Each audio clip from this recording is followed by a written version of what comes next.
Welcome back to r/JustNoHOA, where people share stories about their crazy homeowner associations that make us feel better about not living in an HOA. And in case you are new around here, please don't forget to subscribe to the channel to join our awesome community. Without any further ado, let's dive right into the stories. The first one is titled HOA Speed Cameras.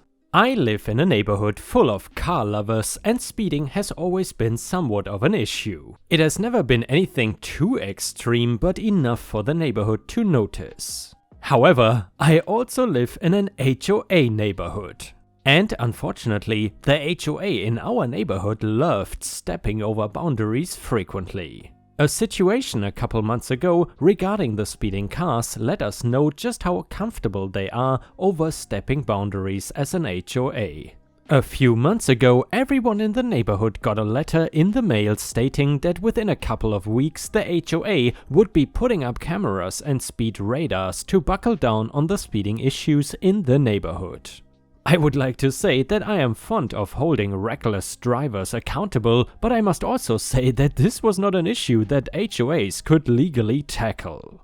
In their letters, they also threatened to issue speeding tickets to us, aka they were going to fine us every time they caught us speeding. There were so many flaws in this system. First of all, the streets are considered public roads, and there was a lot of speculation of whether or not they could legally install cameras on public roads. Second of all, the ticket they would be issuing us was not even legitimate, so how was that in any way legal? The HOA does not have the legal authority to issue tickets like this, and last but not least, how would they even prove if someone speeding lived in the neighborhood? And what about delivery drivers such as Uber Eats, FedEx, UPS, etc.? When asked about the use of the public road, the HOA president just stated that they would ask drivers not to come back. This was silly. What if someone Uber Eats or has a package getting delivered? The drivers cannot be just like, "Oh sorry, I'm not allowed to go on that road." The neighborhood obviously disagreed with this. While something had to be done about the speeding, the way they were going about it was so wrong. Many residents offered other solutions, such as putting in speed bumps or putting a flashing radar sign up. Because of all the disagreement and buzz going on about this, the HOA decided to hold a meeting. In the meeting, different options were discussed, opinions were expressed, and it was just overall very unproductive. Or so it seemed. A couple of days after the meeting, the HOA sent out a letter saying that because of the feedback from the neighborhood, that they would be putting a hold on this project. But instead, they would install cameras and radars on private roads, because it was legal, and collect data about speeding over the course of 90 days. To me, this was still absolutely ridiculous. They were wasting so much money collecting data and trying different things out on their own terms when they could just get the city involved and have something as simple as speed bumps put in. However, in the process of all of this, the board sent out a survey asking for feedback about the plans with the cameras and whatnot, and not surprisingly, an overwhelming amount of people were against it. People were not against holding speeders accountable, but they wanted to go about it the right way and, more importantly, not through the HOA. It seemed like tackling this problem through the HOA was just causing more disruption and chaos. But surprisingly, the HOA, more specifically the president, must have felt the heat from all of the negative feedback that residents were leaving on the survey. About a week or so after the surveys were sent out, it was announced that the HOA president stepped down and gave up his position as president and passed that position along to someone else from the board members. Although nobody was really fond of any of the board members at this point, it was better than nothing. On top of that, they completely scrapped their plans to install cameras and radars on the private roads. Instead, they ended up installing speed bumps on the public roads and installed 2 flashing speed radars. So, they ended up doing what residents suggested in the first place. Gotta love the HOA. And yeah, honestly, ripe stars, if I would be part of an HOA neighborhood, I would probably not even be surprised anymore at crazy ideas like this because of all the stories that we have read so far. However, if you enjoy the stories about crazy HOAs, then please feel free to post some star emojis in the comments if you want to support my channel. Thank you so much in advance, your help is very much appreciated and it helps me tremendously.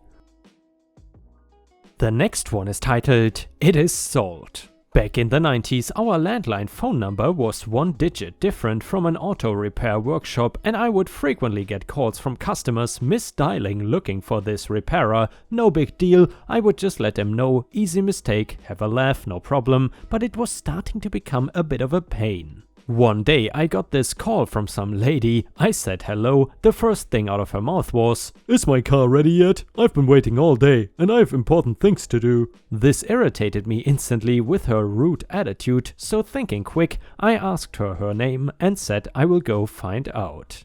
I put the phone down and went outside to have a smoke and had a think about what to say. After a few minutes I picked up the phone and informed her that I had just spoken to the manager, and he told me that after a good bit of haggling he managed to get $2,000 for the car, and if she could come down this afternoon he would have the cash for her. This, as you can imagine, went down like a lead balloon. She lost the plot big time, saying it was only in for repairs, calling us thieves and threatening to call the police. And she would have us all arrested if her car was not there when she came to collect it when the taxi dropped her off. I said sorry, but it is not here. It was taken about an hour ago, and if she wanted to come down and have a chat with the manager, she was quite welcome to. Sorry, I have to go, we are busy, and hung up. I've always felt a little bit guilty for that poor manager, but would have loved to been a fly on the wall when she turned up. And the next one is titled, Penny Revenge. Seriously, 4 years ago I am cashiering at a wacky mart on a register that holds all the smokes and alcohol. It is 10 PM and these two young men, early 20s, come up to the counter. They have 3 random novelty items. I don't remember what they were, but it was strange and unusual to get odd items this late at night. Maybe it was for some fraternity, I don't know. It's a college town, so I get weird stuff from fraternities a lot. I scan the items and tell them their total is $22 and a few cents. Grinning at each other, they reach into their jackets and slam down 2-gallon Ziploc bags full of only pennies. I stare them in the eye, but they did not even look back at me. Everyone else in the line groaned and went to other registers. These 2 kids knew what they were doing, but they didn't know what they were in for because I was prepared for this. I knew this was going to inevitably happen. I grinned with them because I was gonna get paid during this. These pranksters are here for recreation. This convo occurs between me, ringleader, the other guy was silent and awkward, and a friendly coworker of mine. Me, is this $22 and a few cents? Ringleader, Me, did you count it? Ringleader, nope. Me, are you going to? Nope. Is it at least $22 and a few cents? Don't know. Nice. Coworker, hey, you guys can use the self-checkout. It can take all of your coins at once. Oh, don't worry about it, coworker. Ringleader, nope, don't trust them, lady. Partner laughs. Coworker, what? Why? Ringleader, doesn't count all your change, right? I have used them before. It really works. Me to coworker, I got this. I unpacked the Ziplocs and threw all the pennies on the counter. It was a beautiful, massive crap storm of a mess. And I digged in it. I was Frank in a dumpster in It's Always Sunny. That is, by the way, a beautiful reference. The 2, still averting my gaze, start chuckling as if they were taking away my dignity. They whisper to each other, "Dude, oh god, dude, yeah, dude, hilarious." I counted each penny one by one. My coworker comes up to me. Coworker, guess I will help you count this. Me, don't worry about it. She looks at me confused, then she puts on her get down to business look.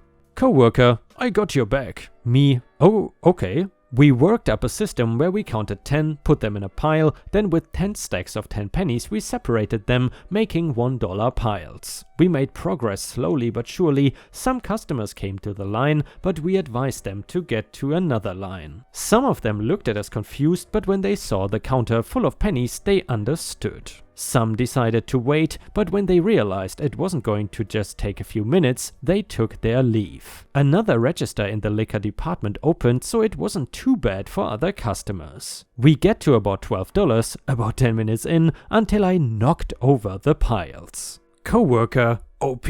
Me, oops, sorry. Coworker looks at my grin, I give her a wink and tilt my head, motioning her to leave. Coworker, you know what? I think I better let you do this. Me, ha, alright. Coworker leaves, I look at the two guys, they are absolutely stunned at the fallen piles of pennies. Me to ringleader, yeah, I'm going to have to count all of this again. Ringleader, okay. I started from 0, I count slower than ever and made my way back up. The duo is entirely silent. I get to about $7 when suddenly I say, me, drats, I lost count. I better start all over again. Ringleader, really? Me, oh yeah man. Why? Me, I lost count, sir. I could be in trouble if my register doesn't have the right amount of cash, and I don't want to rip you off. Ringleader.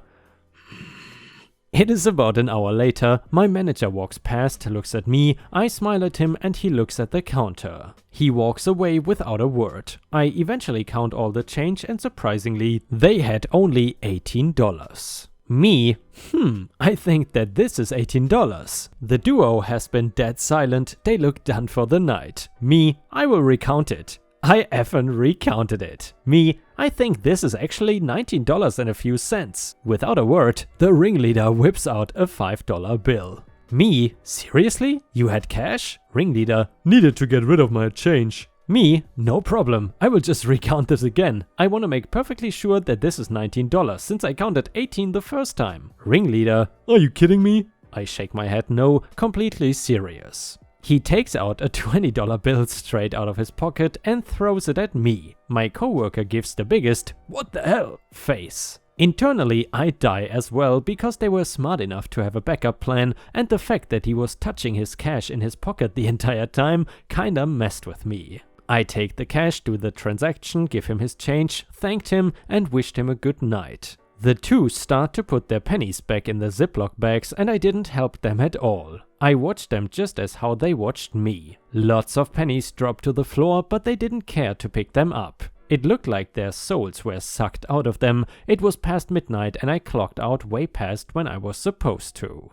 A lot of my coworkers gave me a thumbs up or told me good night. Even my manager told me good job. The only 2 words he ever said to me, went to bed at the dorms after such a great petty penny night and crashed. Strange to say, but I would love to count pennies again. And you know, Ripe Stars, for some reason this story reminded me of the video where Mr. Beast counts to 100,000, or was it 1 million? I think it was 100,000 on YouTube. And I'm pretty sure if you want to have a viral video right now, you would probably just have to count a few thousand pennies on livestream and you might get a few million views. And the last one was posted by user GOU0018 on our own subreddit and it is a Neighbors from Hell story and it is titled How I Unintentionally Got Rid of Some Neighbors from Hell. This happened 20 years ago. I was 17 and was 5 months shy of being 18. This is important for later, and during that time I decided to join the Red Cross and was training to be an EMT in my country. They accepted me as my parents signed a paper to join because I was still a minor, and during that time we had some neighbors in the house right in front of us. They were mother and daughter. For the story we will call them B1 and B2. The mom was around 50 and the daughter was in her 30s. They converted their house into a daycare. The street was full of houses and most of them had cars, including ours, so not many places to park, but my house had a little ramp that allowed us to park in our front patio. So our car was inside our gate and we had a sign letting everyone know that that was our exit for the car and not to park in there. Of course, the entitled parents, users of the daycare, ignored that and not only parked there but would also use the front of my house to leave their garbage, from soda bottles, water bottles, all the way to used diapers. On top of that, they would block us and we would have to wait until they wanted to leave from picking up or dropping off their children. We usually had to go up to their house to ask who the car belonged to and ask the parents to move, and I would get comments like, "It's just a few minutes." They would roll their eyes when I point out that they had space in front of their house. I would still have to wait because they would be chatting about what the precious angels did during the day and not willing to move their cars. So one day I got fed up, went over there and asked, "Move your car now." Both only looked at me up and down, and the mom said, "Can you believe this stupid girl wanting me to move my car? They just rolled their eyes and the parents went inside and closed the door in my face. I called the shadiest tow company we have in town, and I know they will tow you so fast and put a crap ton of fees out of their behind to give your car back, so I called them and 5 minutes later the car is gone. The entitled parent and neighbor are screaming at each other on the street because the entitled parent said, "You told me I could park here. I'm never bringing my precious angel back here." Meanwhile, I and my brothers were inside laughing, but that is not the end. Oh no. This happened on a Thursday. Well, Saturday rolls in, and I was on a morning shift at the Red Cross, so I left early and came home around 3 p.m. My mom asked me to go with her to the store. I was about to change from my uniform, but then said, "Okay, let's go." So we were walking when we see B1 walking in our general direction. She was pushing a stroller with her grandson. We did not really pay attention, but as soon as she got close to us, she tried to hit my mom with her shoe. We just moved away from her and she tried to follow us, screaming like crazy, saying we cost them money, walking barefoot, and left the stroller unattended to go after us. We just moved away and started to laugh because she looked ridiculous, so we left her and continued our walk towards the store. 5 minutes later, we are in the front door and my mom says, "I just remember I had to call your aunt." There was a couple of payphones right there, so she starts to call while I'm just standing there thinking about nothing, looking at everything but the people around me. The next thing I know, someone comes behind me and pulls my hair really hard, like trying to rip it out of my skull. I reacted by kicking backwards and I heard a scream saying, "Oh, my knee!" And finally they let go of my hair. I turn around and I see B2, who is trying again to go for my hair. This time I tried to kick her in the legs. I'm not a good fighter, so all I do is kick her ankle. This made her fall. She tried to claw my face, but I lift my arm and my arm gets a nasty scratch. Then I hear more screaming and my mom and B1 are slapping each other, but my mom is taller than B1 and makes her fall on her butt. All this happened in a matter of seconds because the security guard of the store saw the whole thing and came out to separate us. B1 and B2 started to say to the guard, "They assaulted us, arrest them." The guy said, "Ma'am, I'm just a security guard and you started the whole thing. What I can do is, if you don't leave, I will call the police and you're the one getting arrested." Then he turned to us and asked, "Are you okay?" My arm was bleeding and he offered to give me something to clean it and some band-aids. B1 flagged a patrol car and tried again to get them to arrest us, making stuff up like that we tried to assault her mom earlier and her baby. And also that now we beat them up. Turns out that when she fell, she hit herself really hard and was getting her arm and face bruised. I'm not even sure how. I guess she did not even put her hands when she fell.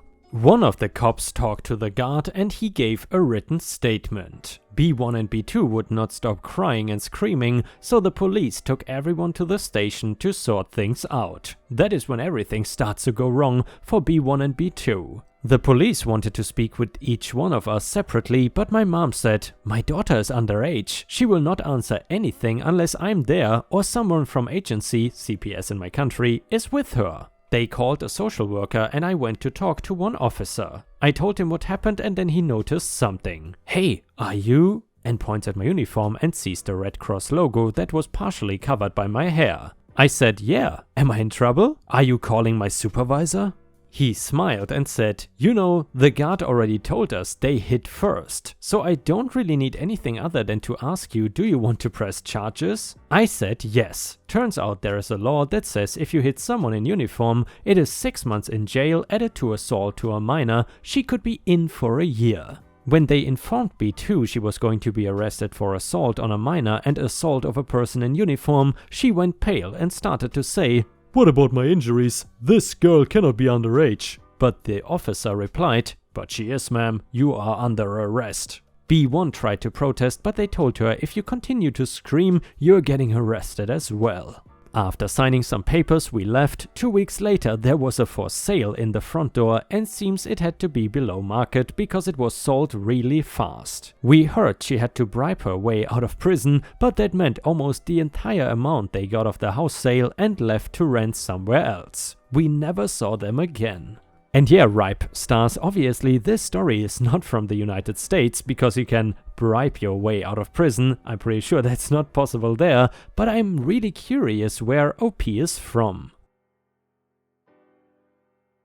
And Ripe stars, with this we have reached the end of the video. However, if you still cannot get enough of my content, then I would highly suggest to check out my endless binge watch playlist, which will soon show up in the left corner of the screen. In addition, I would really appreciate it if you could not only subscribe to the channel, but also turn on the bell notifications, which you can do by clicking on the little bell icon right next to the subscribe button. This will help my channel tremendously, and this will make sure that you don't miss any of my videos. Furthermore, if you want to see additional Ripe content that I don't post on YouTube, then I would suggest to head on over to patreon.com/RipeYouTube for more than 50 exclusive videos that you will not see anywhere else. Thank you so much for your amazing daily support, and I hope to see you again tomorrow.